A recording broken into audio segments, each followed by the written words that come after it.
जी को मैं पहले लाल सलाम और जय भीम पेश करता हूं। आज के हमारे 2 दिन के अधिवेशन में खास करके हमारे राष्ट्रीय अध्यक्ष कॉमरेड वी शंकर, हमारे महासचिव कॉमरेड राजीव डिमरी जी और खास में जिसका नाम लेता हूं कॉमरेड श्यामलाल जी। और मैं ये समझता हूं कि all India municipal and sanitation workers federation और आज जो खड़ा है इसकी पूरी जिम्मेदारी और उसका जो श्रेय है सिर्फ कॉमरेड श्यामलाल जी को है। और श्यामलाल जी ने अपने पूरे कार्यकाल में इसमें जोरदार काम करके ये फेडरेशन को खड़ा करके रखा है। मैं श्यामलाल जी को एक लाल सलाम भी पेश करता हूं कि वो आज महासचिव नहीं है मगर हमारे साथ रहेंगे।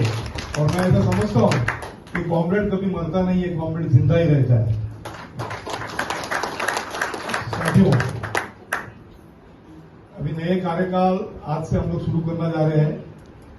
2 दिन से आपके सबके डेलीगेशन सेशन हो या उद्घाटन सेशन हो या कॉमरेड शंकर जी का यहाँ संबोधित करना हो, ये सारे इससे हम लोग ये जानकारी मिलती है कि जो शासक वर्ग है, जो मोदी जी है या मीडिया है या कॉर्पोरेट सब जो है, जो भारत का जो वर्णन करते हैं, जो चित्र दिखा रहे हैं, उससे अलग कुछ भारत है। सिर्फ मेट्रो, हाईवेज, बड़े बड़े गार्डन्स और बड़े बड़े जीडीपी के बड़े बड़े आंकड़े, ये सिर्फ भारत नहीं है, एक अलग भारत है जिस भारत का प्रतिनिधित्व आज पिछले 2 दिन से हम लोग यहाँ देख रहे हैं। 5,000, 8,000, 9,000, 10,000, 12,000 रुपए के लिए संघर्ष हो रहा है। हमको कचरे वाला बोलते हैं। इंसान की तरफ से कोई समानता का कोई हमको सम्मान तरफ जीने का कोई अधिकार भी नहीं है। यही बात अगर हम भारत में देखेंगे, अपने आजू बाजू में देखेंगे तो यही बात है जो हम शिक्षा के बारे में एक कार्यकर्ता ने यहाँ पेश किया, मुझे लगता है कर्नाटक के थे साथी, और उन्होंने सही कहा कि हम काम करते हैं सफाई का, जिसको कोई इज्जत नहीं है, किसको कोई सम्मान नहीं है, मगर हमारे बच्चों को एक हम काम करने को नहीं देंगे। हम बच्चे हमारे अच्छे होंगे और बच्चा सम्मानित चीज बन जाएगा। ये भावना बहुत अच्छी है मगर भावना से कुछ काम नहीं चलता है। ये सरकार की जो नीति है, पूंजीवादी लोगों की जो नीति है, सारे क्षेत्रों को उन्होंने मुनाफे के लिए खोल दिया है।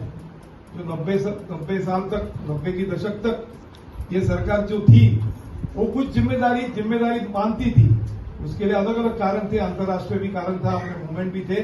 शिक्षा के बारे में कुछ जिम्मेदारी लेती थी, स्वास्थ्य के बारे में कुछ जिम्मेदारी लेती थी, मजदूर वर्ग कोई आंदोलन करता है तो उसके बारे में कुछ होता था, कोर्ट में हम लोग जाते थे, कुछ ना कुछ अच्छा फैसला मिलता था। 90 के बाद सारे पूंजीपति वर्ग ने और हमारे देश के सब शासक वर्ग ने जब खुला आर्थिक नीति का अमल किया तो धीरे धीरे शासक वर्ग का जो पूरा नीति है वो मुनाफे के लिए चला गया। और उसके लिए जो भी कुछ करना है वो करने के लिए वो आगे बढ़े हैं। फिर उसमें ये राम मंदिर भी है उनका एजेंडा का प्रोग्राम, उसमें हिंदू मुसलमान में झगड़ा लगाना भी है, उसमें जातिवाद भी है, उसमें आदिवासी और स्त्रियों का दमन भी है, और कॉर्पोरेट लूट के लिए 4 लेबर कोड जो है, श्रम संहिता, ये भी है। और साथ साथ जो महानगर पालिका म्यूनिसिपैलिटी को निकाय में हम लोग काम करते हैं, जिनमें स्थानिक लेवल के ऊपर उनकी जो स्वायत्तता थी, ऑटोनॉमी थी, उसको भी खारिज कर दिया है। आप देखा कि वो जीएसटी के तरफ से सारा पैसा का भी जो टैक्स मिलता है वो भी पूरी तरह से आया है। इसका मतलब यह है कि एक बाजू से लोकशाही का भी धीरे धीरे खत्म होने जा रहे हैं। और ऐसे दौर में आज हम लोग यहां तक आए हैं कि पूंजीपति शासक जो मोदी सरकार हो, उसके पहले की भी सरकार हो, कि हमारे लिए एक अहम बात हुई है। बड़े बड़े लोग हैं, जो अधिकारी है, बड़े बड़े पढ़े लोग हैं, उनको लोकशाही से कोई देना देना नहीं होता है कि उनके पास उनके लिए इतना पैसा होता है, उनके लिए कोई सरकार की जरूरत नहीं होती है, उनके लिए कानून नहीं चाहिए।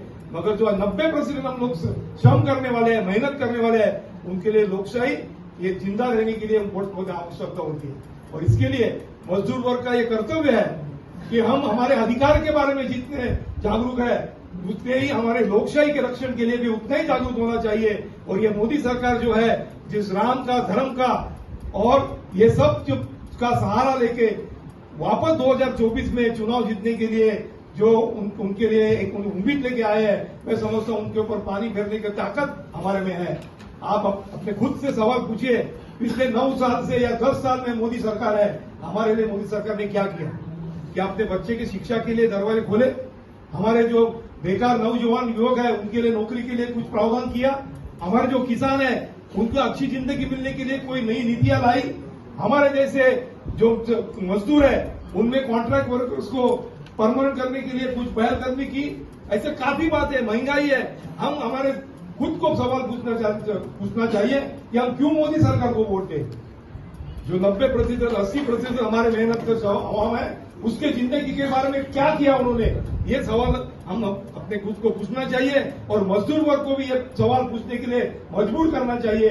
नहीं तो ये मंदिर, मस्जिद, जीडीपी और अभी अमृत काल, अच्छे दिन का तो पता ही नहीं। मैं कल एक कार्टून देख रहा था, एक गाड़ी में 2 पिताजी और लड़के बेटे जा रहे थे, तो लड़का ड्राइविंग कर रहा था और ड्राइविंग करते समय बोल रहा था, पिताजी अभी आगे तो अमृत काल का बोर्ड लगा है। तो पिताजी बोला, अच्छे दिन का बोर्ड कभी गया? बोलते अच्छे दिन कहाँ गए?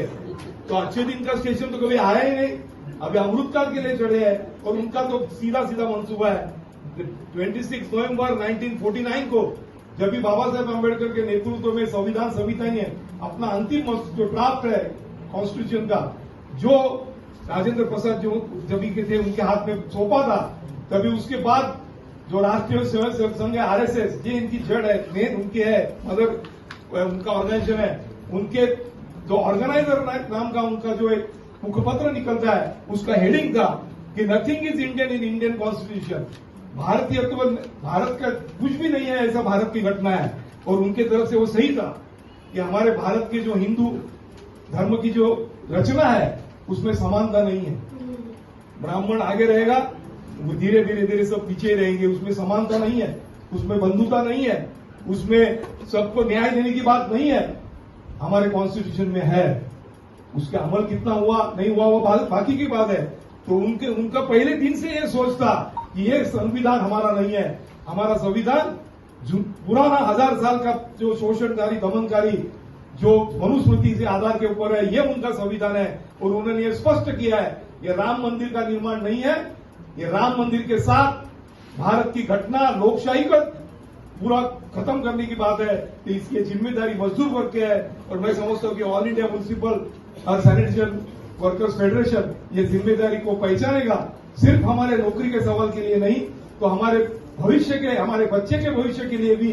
अगर आप जो सपना देखते हैं, वो सपना अगर अपने बच्चों को लिए पूरा करना होगा, तो ये देश में जो फांसीवादी ताकतें हैं जैसे भाजपा, आरएसएस के, वो 2024 में उसका पराभव करना, ये अपने बच्चे के सपने के लिए है। तो सपने को पूरा करने के लिए मैं समझता हूं कि हम लोग सब मिलके आगे बढ़ेंगे और एक नई दिशा लेके मजदूरों के सामने आएंगे। ये सब जिम्मेदारी है, हम सब कॉमरेड लोग हैं, हम ऐसे कोई व्यक्ति के पद के ऐसा मानते नहीं है, हम सब मिलके काम करते हैं। एक जिम्मेदारी है, वो जिम्मेदारी आगे हम लोग सब लोग मिलके बढ़ाएंगे। कॉमरेड श्यामलाल जी हमारे साथ ही रहेंगे, उनका लंबा अनुभव हमारे साथ और हमको मजबूत करेगा।